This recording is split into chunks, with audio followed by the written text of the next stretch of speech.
A gente raramente para pensar no que realmente corre nas nossas veias, né? Não só o que é, mas quanto. Hoje a gente vai desvendar um dos números mais vitais do nosso corpo, a quantidade de sangue que faz tudo funcionar. E olha, entender esse volume é chave para a gente se entender melhor. A pergunta parece simples, mas a resposta mostra uma complexidade incrível sobre o nosso corpo. Afinal, qual é o volume exato desse rio da vida que está fluindo dentro da gente agora mesmo? Vamos descobrir? Mas calma lá. Antes da gente sair falando em litros e porcentagens, a gente precisa entender o porquê. O sangue é, de verdade, o motor do nosso corpo. Para fazer sentido do número, primeiro a gente precisa sacar a função essencial dele.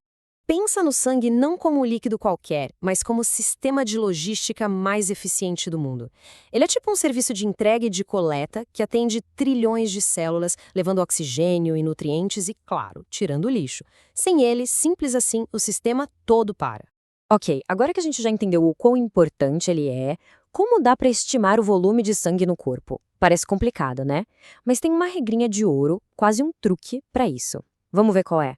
Então, o ponto principal é esse aqui. Para um adulto saudável, o sangue representa mais ou menos de 7 a 8% do peso total do corpo. Parece pouco, né? Mas o impacto dessa porcentagem é, uau, gigantesco. E essa tabela ajuda a gente a visualizar o que isso significa na prática. Para alguém com 70 quilos, a gente está falando de quase 5 a 5,5 litros. Já para uma pessoa com 50 quilos, o volume fica entre 3,5 e 4 litros. Isso deixa o número bem mais concreto, não acha?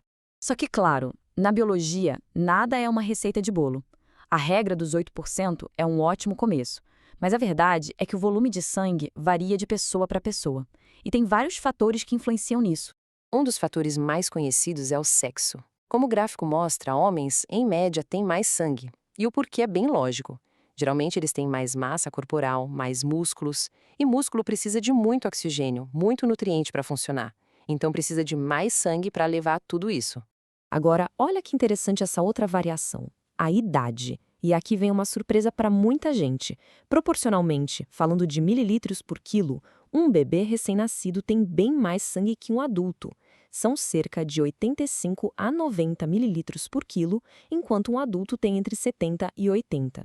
E para a gente ter uma noção do que isso significa, um bebê de 3 quilos tem, no corpo todo, uns 270 mililitros de sangue. Isso é menos que uma latinha de refrigerante. Esse dado mostra o quanto o corpo de um bebê é delicado e por que qualquer perda de sangue, por menor que seja, é tão perigosa para eles. Bom, a gente já entendeu o quanto, agora vamos mergulhar no o quê. Do que é feito esse líquido da vida?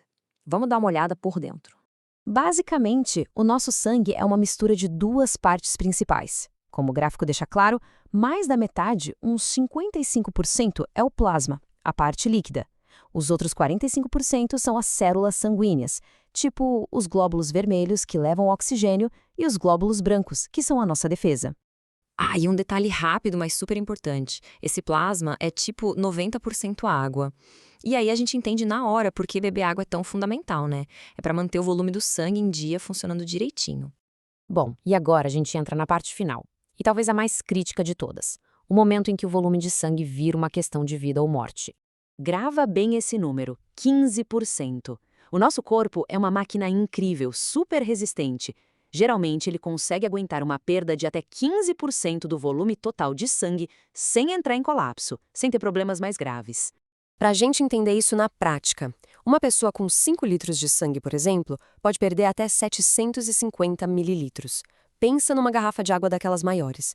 É bastante coisa, mas o corpo ainda dá conta do recado e consegue compensar. O problema é quando passa disso. Passou dos 15%, o corpo entra num estado de alerta máximo, que os médicos chamam de choque hipovolêmico. É aí que a situação fica perigosa, porque o sistema de transporte começa a falhar e os órgãos vitais ficam sem o oxigênio que precisam. E essa frase aqui resume tudo perfeitamente. O corpo controla o volume de sangue com uma precisão de relojoeiro, sabe? É um equilíbrio muito delicado.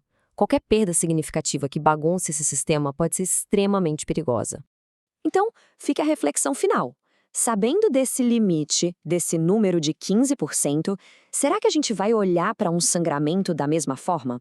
Porque não é só um número, é a linha que separa a segurança do perigo real. E ter esse conhecimento, bom, isso pode fazer toda a diferença.